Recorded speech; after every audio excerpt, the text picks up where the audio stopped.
Hi everybody, welcome to the garden. Today I'm going to tackle my Annabelle hydrangeas, and they are a mess. I'm going to cut them back severely, and I'm actually going to be thinning them out and giving some away. So let me show you what I've got going on here.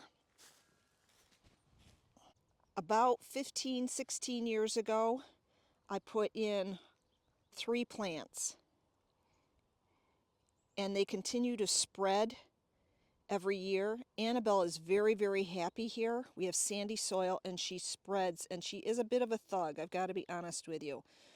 We have come in the past with a tractor and dug her out, and every year I get in here and thin them and I give them away. I'm going to put a post on Facebook for people to just come and get them.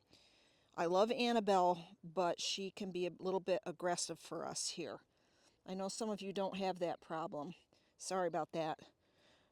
But anyway, I'm going to get in, I'm going to cut them all down, and then I'll show you what I'm going to do to divide them. I am standing right here in the middle of my Annabelle hydrangeas. They grow about 3-4 feet a year, and they bloom on new wood. And Annabelles have the big white flowers on them. They will never be pink, they will never be purple, they will never be blue. You cannot change the color of them with pH. So these are great plants. They're the old-fashioned ones, and they're old-fashioned. You'll find them on old homesteads because they're really hard to kill and they spread really quickly if they're happy.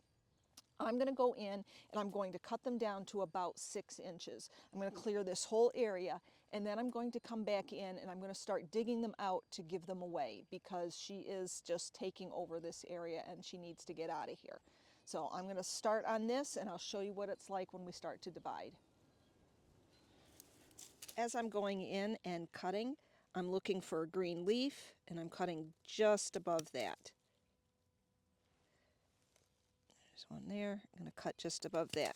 Now, does that always happen? Not always. This one, it's way down low, so I'm going to cut there.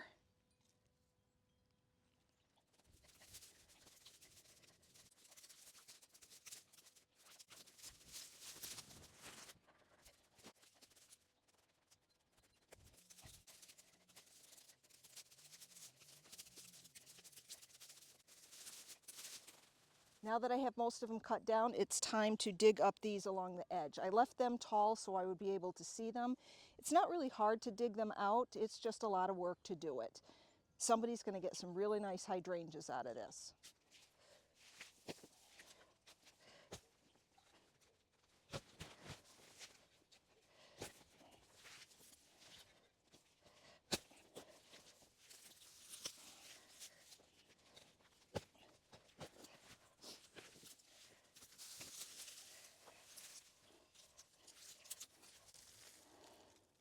Don't know if you can see that,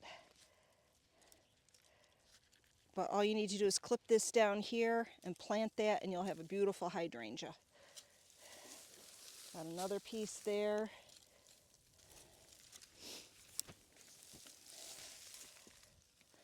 But we're just going to go around and dig them out. Well, that project ended up taking a couple hours. We did post them on Facebook, and kudos to Laura and Elena for coming out and bringing their shovels and digging out some big ones. I still have a bunch of little ones left, not sure how long that's going to last. But this is what they basically look like when I pull them out of the ground. You can see there's a long root. Some of them have a shorter root, but you see there's some growing tips. All you have to do is bury this in the ground, leave the tips up, and they will start to sprout, and they'll grow and be beautiful for you. See you in the next video. Bye.